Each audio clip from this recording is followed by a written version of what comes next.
Beberapa ribu tahun lalu, saat manusia belum mengenal internet, belum ada AI, belum ada media sosial, belum ada teknologi modern, Alkitab sudah menulis sesuatu yang hari ini terasa sangat familiar, tentang manusia yang makin dingin, tentang dunia yang penuh informasi, tapi kehilangan hikmat, tentang ketakutan global, tentang kekacauan moral, dan tentang manusia yang makin sibuk mengejar dunia, tapi makin kosong di dalam. Pertanyaannya, apakah semua ini hanya kebetulan? Atau Alkitab memang sudah melihat sesuatu? Jauh sebelum dunia modern muncul, semakin dunia berkembang, semakin banyak orang merasa aneh. Karena teknologi maju, tapi manusia tidak otomatis menjadi lebih damai. Informasi makin cepat, tapi kecemasan juga meningkat.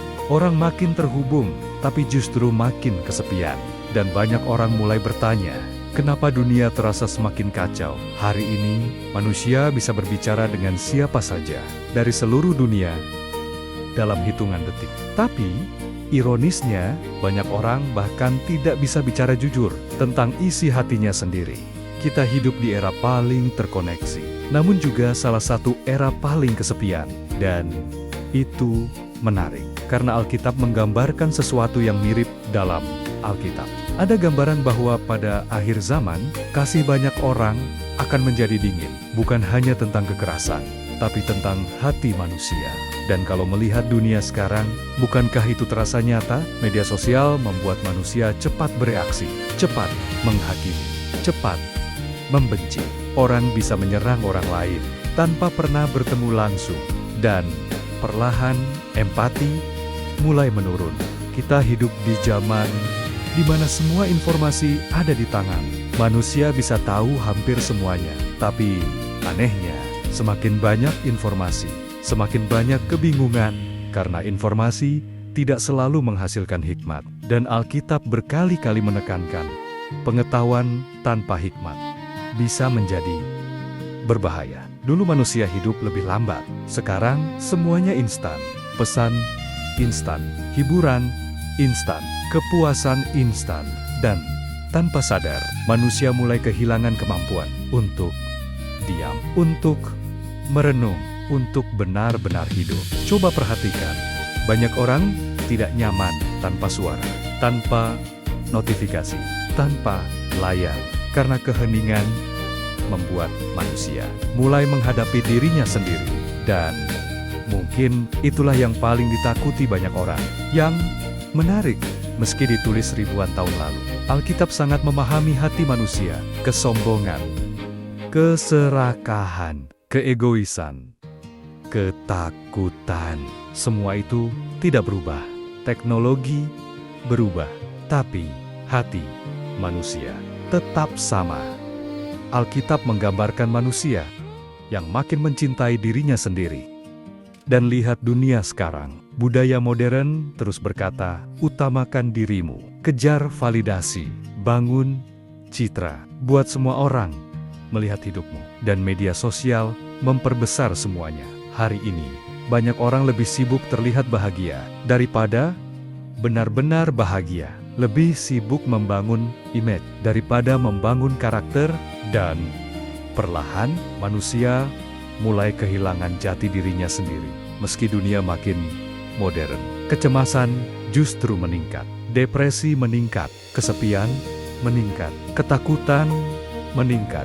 Dan itu membingungkan, karena bukankah manusia sekarang hidup lebih nyaman dibanding dulu? Ternyata kenyamanan fisik tidak otomatis memberi damai batin. Manusia bisa punya segalanya, tapi tetap kosong. Dan mungkin itu karena manusia memang diciptakan untuk sesuatu yang lebih dalam. Alkitab berkali-kali menggambarkan manusia sebagai pribadi yang haus. Bukan haus fisik, tapi haus makna, haus kasih, haus tujuan hidup. Dan dunia modern mencoba mengisi kekosongan itu dengan banyak hal, tapi seringkali tetap tidak cukup. Teknologi berkembang sangat cepat, tapi pertanyaannya, apakah moral manusia berkembang secepat itu? Karena manusia sekarang punya kekuatan besar, tapi tanpa karakter, kekuatan bisa menjadi berbahaya. Hari ini, manusia bisa menciptakan AI, bisa menjelajah luar angkasa, bisa mengubah dunia dengan teknologi. Tapi, banyak manusia bahkan kesulitan mengendalikan pikirannya sendiri, kesulitan mengendalikan emosinya, kesulitan menemukan damai. Banyak orang punya akses ke segalanya, tapi tidak tahu tujuan hidupnya. Dan mungkin itulah salah satu krisis terbesar zaman ini. Bukan kekurangan informasi, tapi kehilangan arah. Alkitab tidak hanya berbicara tentang aturan, ia berbicara tentang manusia, tentang hati, tentang makna hidup. Dan itu sebabnya, meski dunia berubah, pesannya tetap terasa relevan. Sekarang, pertanyaannya, apakah Alkitab benar-benar menubuatkan dunia modern? Atau manusia hanya mencocok-cocokkan? Ini penting untuk dipikirkan dengan jujur, karena tidak semua hal harus dipaksakan menjadi nubuat. Namun, sulit dipungkiri, ada banyak gambaran dalam Alkitab yang terasa sangat dekat dengan keadaan dunia sekarang. Tentang manusia, tentang moralitas, tentang ketakutan, tentang cinta, uang, tentang kekacauan hati manusia.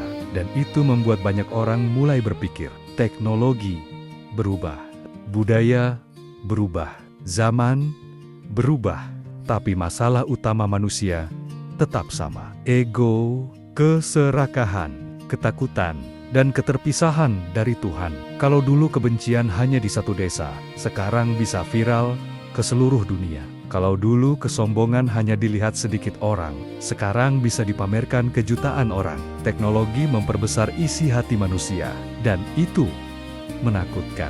Dunia modern membuat manusia takut diam, karena dalam diam, manusia mulai berpikir, mulai sadar dirinya kosong, mulai sadar hidupnya rapuh. Dan banyak orang memilih terus sibuk agar tidak menghadapi dirinya sendiri. Tapi Alkitab bukan hanya berbicara tentang kehancuran dunia. Ia juga berbicara tentang harapan, bahwa di tengah dunia yang kacau, manusia tetap bisa menemukan terang. Yesus Kristus datang ke dunia yang juga penuh kekacauan, penuh kemunafikan, penuh ketidakadilan, penuh ketakutan, dan pesannya tetap sama. Manusia membutuhkan perubahan hati.